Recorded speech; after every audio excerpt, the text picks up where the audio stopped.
Yo Sobat Carry, selamat datang di channel Quantitech. Gimana kabar kalian semua? Apakah hingga saat ini masih kaum Carry? Waduh, kalau saya sih masih iya.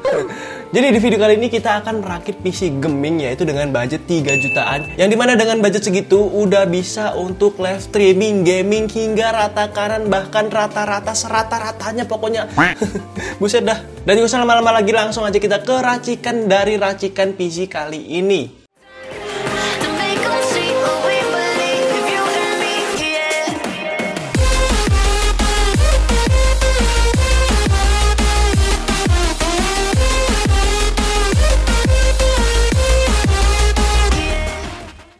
Untuk komponen yang pertama yaitu casing sebagai bintang tamu spesial kita, sekaligus pemercantik tampilan setup meja kalian. Kalau setupnya lesehan gimana tuh bang?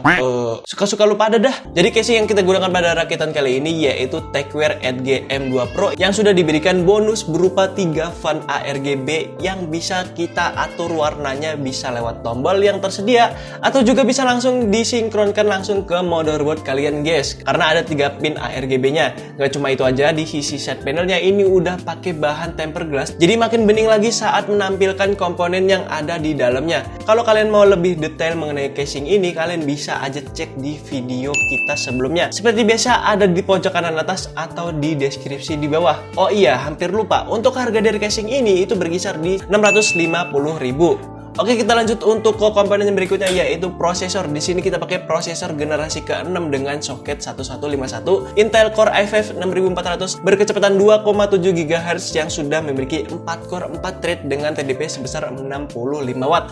Dan untuk harga dari prosesor ini berkisar di harga 535 ribuan. Lanjut yaitu RAM. RAM yang kita gunakan pada rakitan kali ini, kita menggunakan RAM berkapasitas 16 GB dengan konfigurasi dual channel, jadi 2x8 GB, berkecepatan 2666 mHz dari Corsair Vengeance. Tapi karena prosesor dan motherboard yang kita pakai ini bukan seri tertinggi, jadi cuma bisa dijalankan dengan kecepatan 2333 mHz. Ya lumayan lah, nggak beda jauh. Oh ya, buat kalian yang ingin tahu sedikit tentang konfigurasi RAM, kecepatan RAM, dan overclocking RAM, bisa aja tonton video sebelumnya, link ada di deskripsi ya guys ya. Dan untuk harga dari RAM Corsair untuk kit 16 GB ini berkisar di 550.000. Atau kalau mau menekan budget lagi, bisa pakai RAM dari Kingston Fury, itu harga per kepingnya 8 GB di harga 218.000. Kalau beli 2 jadinya 436.000. Next yaitu ibu dari komponen yang kita gunakan kali ini, yaitu motherboard. Kira-kira bapaknya kemana tuh bang? Ya udah tahu kok tanya saya. Yaitu kita menggunakan motherboard gaming dengan soket 1151 yaitu MSI B150M Pro VDH yang bisa menampung RAM hingga 64 GB DDR4 karena dia punya 4 slot RAM, jadi maksimal per slotnya yaitu 16 GB per slot. Selebihnya nggak ada yang spesial banget dari Mobo ini, cuman menang di chipsetnya, terus itu di kapasitas memori dan slot SATA-nya aja. Sisanya mirip-mirip sama motherboard H1110 pada umumnya. Dan karena Mobo ini goib banget, bahkan ada yang jual di atas 550.000, bahkan bisa di 1 jutaan. Maka dari itu saya merekomendasikan menggunakan motherboard H1110. Itu harganya cukup terjangkau, yaitu berkisar di Rp430.000 untuk merek yang cukup terkenal, yaitu kayak Asus, MSI, ASRock, Gigabyte, dan lain sebagainya. Tapi kalau kalian mau murah lagi, bisa aja dari merek copotan build up, tapi ya minusnya warna boardnya itu hijau-hijau gitu kan, hijau-hijau huluk, jadi kurang senada sama casing yang hitam sangar ya guys ya. Kita lanjut ke pendingin prosesornya agar tidak kepanasan kayak kena azab, yaitu HSF atau CPU cooler dari Deepcool Alta 9 dengan soket 1151, itu harganya di kisaran 70 ribuan. Tapi kalau mau yang lebih murah lagi, bisa aja pakai yang standaran dari Intel, itu harganya cuma 30 ribuan ya guys ya. Oke, kita lanjut untuk ke komponen yang berikutnya yaitu SSD. Di sini kita pakai SSD dari Cube Gaming berkapasitas 128 GB. Bosen kalau gacha pakai RX 7 mulu. Yang dimana SSD ini kita gunakan sebagai sistem operasionalnya biar booting dan buka aplikasinya itu lebih cepet. Dan untuk harga dari SSD ini berkisar di Rp150.000 guys. Harga SSD mulai naik ya guys ya. Lalu untuk storage yang berikutnya ialah hard disk sebagai secondary storage untuk menyimpan game-game yang ukurannya cukup besar. Di sini kita pakai hard disk berkapasitas 500 GB. Ini kita pakai satu aja ya guys ya. Kalau kurang ya tinggal tambah. Lalu untuk harga dari harddisk 500GB ini berkisar di 90 ribuan. Dan perlu diingat, harddisk itu sifatnya gacha, jadi pintar-pintar milih aja. Lanjut untuk ke komponen utama dari rakitan kali ini, yaitu VGA, biar PC kita makin ajib untuk menjalankan game-game berat. Yakni kita pakai VGA Sapphire Nitro Plus RX 580 4GB 256 bit DDR5. Untuk spesifikasi singkat dari VGA ini memiliki bandwidth di 224GB per second dengan TDP sebesar 185 watt dan membutuhkan 6 pin plus 8 pin power. Jadi perlu dipertimbangkan lagi sebelum membeli VGA ini. Pastikan PSU kalian sudah memiliki 2x8 pin power, ya minimal udah bersertifikasi 80 plus dan minimal di atas 450 watt. Lalu untuk harga dari VGA ini itu berkisar di 850 ribuan. Ini kita dapat di kondisi bekas namun masih mulus dan kinclong ya guys ya. Dan karena kita pakai VGA sahabat PLN, maka dari itu di sini kita pakai PSU yang cukup untuk mensuplai tegangan ke si VGA-nya. Ya ini kita pakai PSU dari FSP Hexa Plus 500 watt yang sudah bersertifikasi 80 plus watt. Jadi PSU ini udah cukup lah karena udah ada 2x8 pin power VGA-nya. Walaupun ini seri lama, tapi ya saya masih yakin kalau dari merek FSP itu jarang terjadinya kasus. Lalu untuk harga dari PSU ini itu berkisar di 350 ribuan. Tapi kalau hoki bisa aja dapat di bawah 300 ribuan. Oke lah, kita lanjut ke part yang berikutnya, yaitu apa cuk? Kan nggak ada lagi. Nah, jadi itu dia untuk komponen yang kita gunakan pada rakitan kali ini. Dan untuk total harganya di sini kita ada 2 skenario ya. Untuk skenario yang pertama yaitu skenario mendang-mending atau rekomendasi part, itu totalnya di 3.521.000. Sedangkan untuk skenario yang kedua atau komponen yang kita gunakan saat ini itu dengan total 3.795.000. Ya lumayan kan, selisih 250 ribuan. Lumayan lah buat nambahin harddisk atau apalah. Yang berikutnya ialah pengetesan benchmark dari PC kali ini. Tapi untuk pengetesan benchmarknya nggak banyak-banyak ya bre, karena PC ini besoknya udah mau diambil sama si pembeli. Jadi ya kita tes 5 game aja.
That's done.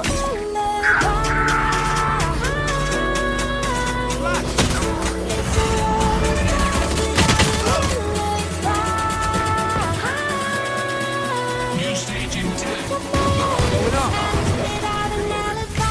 Flash.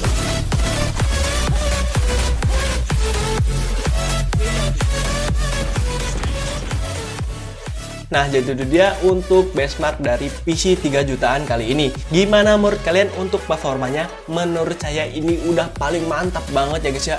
Apalagi di settingan rata kanan dia masih bisa di atas 40 FPS-an.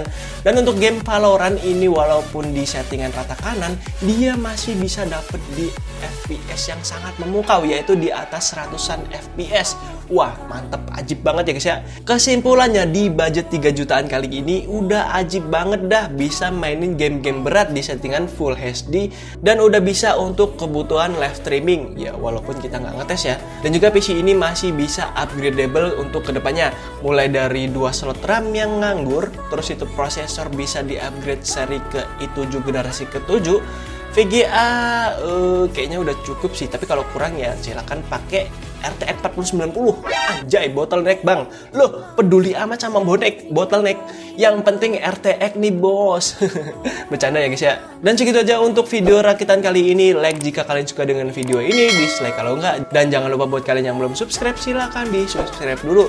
Dan tekan loncengnya biar nggak ketinggalan video-video terbaru dari channel ini. Follow juga akun sosial media kita kalau kalian penasaran kita di belakang konten. Saya Sultan Maulana selaku owner dari channel ini. See you, goodbye, dan sampai jumpa di lain video. Dadah!